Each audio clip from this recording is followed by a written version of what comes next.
सादर नमस्कार मित्रों, मैं हूं आपके साथ आचार्य प्रमोद मिश्रा और आप देख रहे हैं हमारा विशेष कार्यक्रम। इस विशेष कार्यक्रम में आज आप देखेंगे हमारे साथ सितंबर के महीने में कुंभ राशि का राशिफल। की राशि आपके लिए क्या कहती है? क्या जिसका जैसा नाम है वैसा ही गुण है या गुण कुछ अलग है? तो आज हम समझेंगे इस राशि के बारे में और राशि के राशिफल के बारे में कि ग्रह गोचर का उतार चढ़ाव क्या कह रहा है आपके लिए। दर्शकों, कुंभ राशि वायु तत्व की राशि है जिसके स्वामी शनिदेव हैं।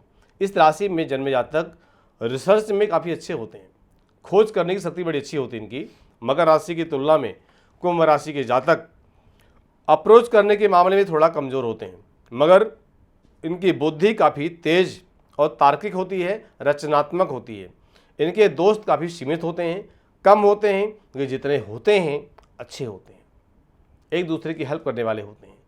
सितंबर मासिक राशिफल 2023 के अनुसार इस महीने कुंभ राशि के जातकों को अपने करियर, आर्थिक जीवन, पारिवारिक जीवन, स्वास्थ्य जीवन, प्रेम जीवन के मामले में अनुकूल व प्रतिकूल दोनों तरह से परिणाम देखने को मिलेंगे।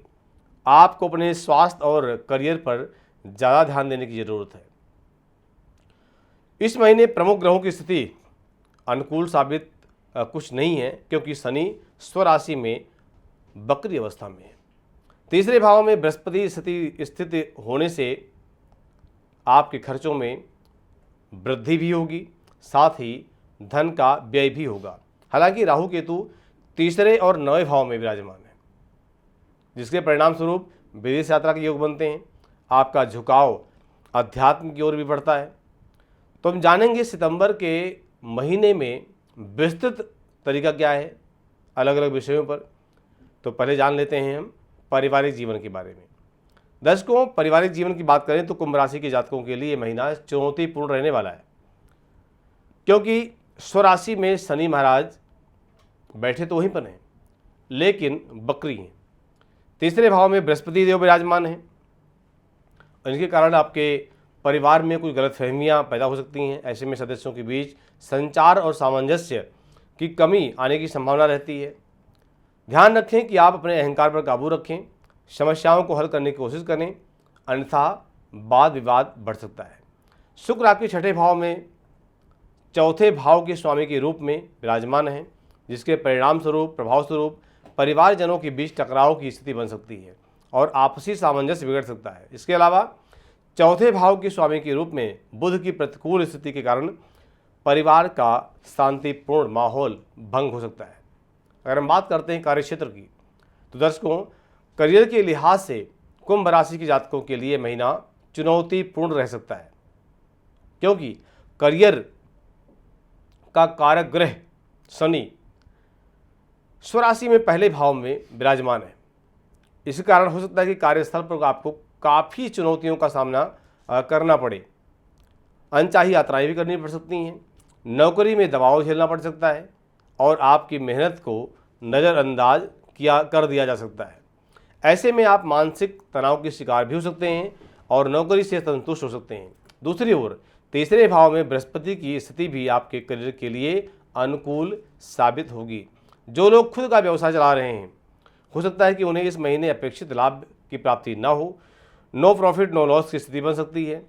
ऐसे में आपको ध्यान रखना है कि पार्टनरशिप में कोई नया व्यवसाय शुरू न करें, क्योंकि साझेदारी में नुकसान और वाद विवाद होने की पूरी आशंका है।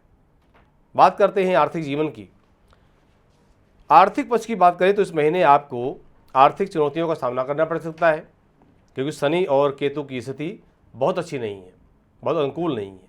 तीसरे भाव में बृहस्पति की उपस्थिति के कारण आपके लिए पैसा कमाना आसान संभव नहीं होगा, बल्कि आपके खर्चों में बेहद ताज़ा वृद्धि हो सकती है। ऐसे में आपको अपने खर्चों पर नियंत्रण रखने की आवश्यकता है, अन्यथा आपको आर्थिक स्थितियां प्रभावित कर सकती हैं। आपको इस माह के दौरान धन हानि का सामना भी करना पड़ेगा। दूसरी ओर 9वें भाव में शुक्र वक्री अवस्था के चलते आप धन के मामले में अधिक भाग्यशाली साबित नहीं होंगे। आपके खर्चे बढ़ सकते हैं। ऐसे में आप बचत करने में भी नाकामयाब रह सकते हैं। जो लोग खुद का व्यवसाय चला रहे हैं, उन्हें भी लाभ अर्जित करने के लिए हद से ज़्यादा मेहनत करने की ज़रूरत है। आपको अपनी रणनीतियों में बदलाव करने की सलाह दी जाती है।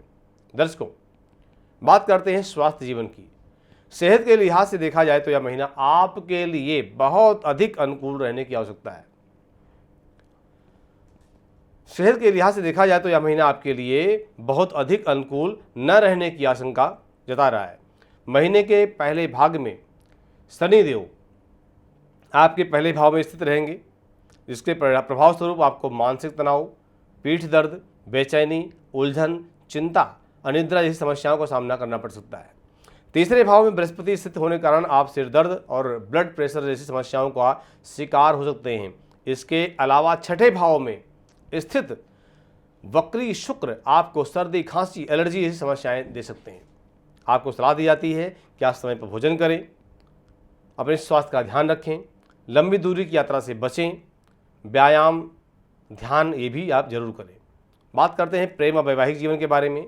तो प्रेम और वैवाहिक जीवन के बारे में अगर बात करते हैं दर्शकों, इस महीने आपको कुछ समस्याओं का सामना करना पड़ सकता है, क्योंकि शनि पहले भाव में विराजमान है, लगन में विराजमान है, बकरी हैं।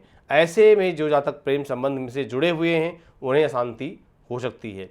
जिन लोगों का विवाह बाकी है, विवाह नहीं हुआ है, उनके विवाह में देरी हो सकती है। जो लोग शादीशुदा हैं उनके दाम्पत्य जीवन में सामंजस्य की कमी आने की आशंका होती है, क्योंकि तीसरे भाव में बृहस्पति के साथ राहु विराजमान है।